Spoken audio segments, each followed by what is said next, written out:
Regarde la preuve que ce n'est pas la même chose. Quand les pharisiens viennent auprès de Jésus, ils disent pas Moïse nous a prescrit. Jésus leur répond quoi? Il n'était pas ainsi en Bereshit. Il n'était pas ainsi au commencement. Il n'était pas ainsi en Genèse. Parce qu'au commencement, la manière dont Dieu a institué les choses n'avait pas été reçue. C'est sur cette base que je te dis. Est-ce que sous Moïse, justement, l'homme et la femme, quand ils s'y marient, ils divorçaient. Sous Moïse, est-ce que c'est la même chose en Genèse? Dans le livre de Genèse, c'est par rapport à la perfection. Comment est-ce que les choses se faisaient avant la chute? Mais c'est pour cela que je suis en train de montrer la différence.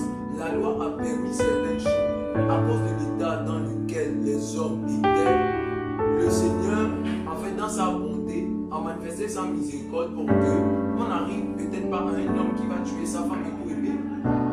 Donc, pour éviter ça, on a permis qu'il donne une lettre de divorce pour que le drame ne vienne pas. Donc, pour permettre à la femme également d'être protégée d'une certaine manière. Mais Jésus lui-même qualifie ça de méchanceté, la méchanceté de leur cœur.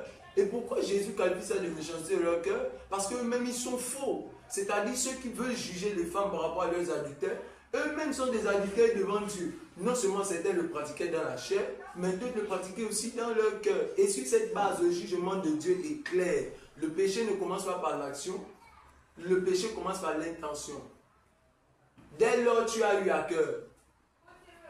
Dès lors, tu as eu à cœur. Pareil pour Lucifer. Dès lors, il a eu, le péché était là. Et sur cette base, c'est ce que je te dis, le jugement de Dieu, le jugement par rapport à l'adultère. Je ne suis pas en train de dire que répudier sa femme pour faute d'adultère est une mauvaise chose. Je ne suis pas en train de dire que voilà, la loi est mauvaise. La loi est juste. Mais pour qui?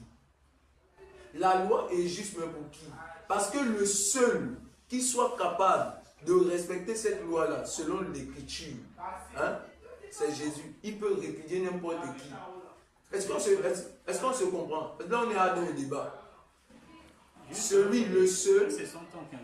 Oui, c'est pour ça que j'ai dit qu'on est dans le débat, puisqu'on échange déjà. Le seul qui a la possibilité de renvoyer une femme qui a un cœur pur et qui ne peut se reprocher de rien, c'est Jésus. Jésus est en train de dire. Non, frère, dans les évangiles. Non, je vais te montrer Matthieu 19. Je vais te montrer Matthieu 19. Vas-y. Je vais te montrer Matthieu 19. Oui, vas-y, frère. Déjà, la première chose que je te reproche, c'est-à-dire, tu ne peux pas te caler dans un verset alors qu'il y a plus de 3 textes, 4 textes qui en parlent. J'ai pris les autres textes. Tu as pris un texte. Le seul texte qui te conforte. J'ai pris Marc également. C'est ce que je dis. Le seul texte qui te conforte dans ta position, c'est le texte de Matthieu. Et même ton texte de Matthieu peut te montrer que c'est ton interprétation. Vas-y, frère. Ok, donc laisse-moi